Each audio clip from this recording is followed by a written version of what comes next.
resident of Blowing Rock.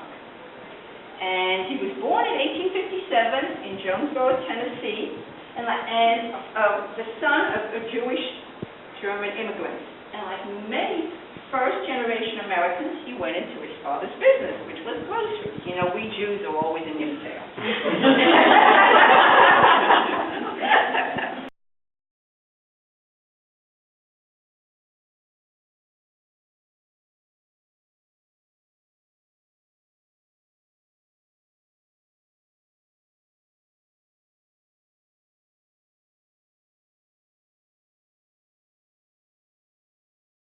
Mill became 30 mills, and he became the denim king.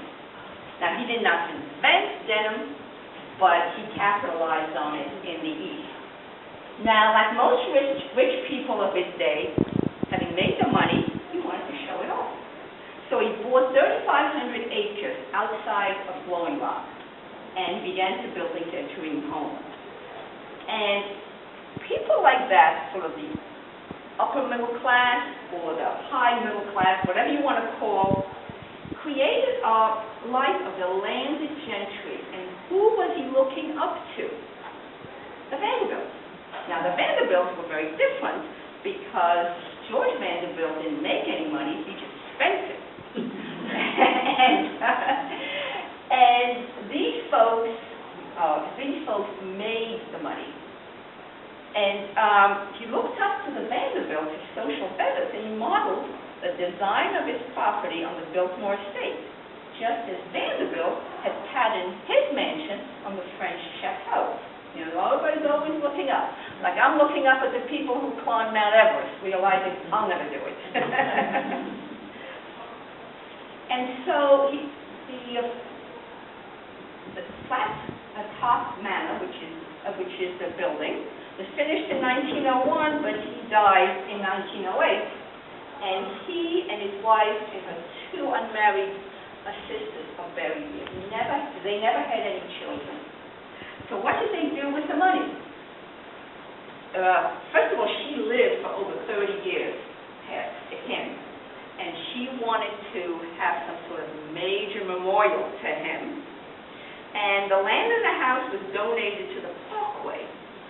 Once she died, they just didn't realize they had to wait another 30 years.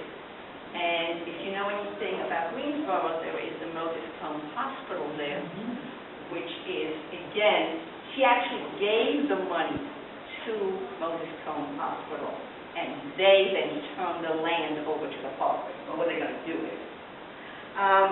So this story is quite well documented. And this is one, he built Bass Lake, which is probably the most popular hike. It's only 0.8 miles. And Witch Mountain is not as popular because it's about 8 to 10 miles there and back. And I'm always asking, where am I as I'm writing this? Here, I am off the Parkway. But if we continue, this is on the Mountains to Sea Trail on the Blue Ridge Parkway, and this is very close to Moses Cone, but the terrain is completely different. This is very much like what Grandfather Mountain is. Here we are on the Hanover Trail, which is a section of the MST Mountains to Sea Trail. And if you've been to Windhoe Viaduct, this is where we are. You were there on Saturday. You did the whole Hanover Trail? Great.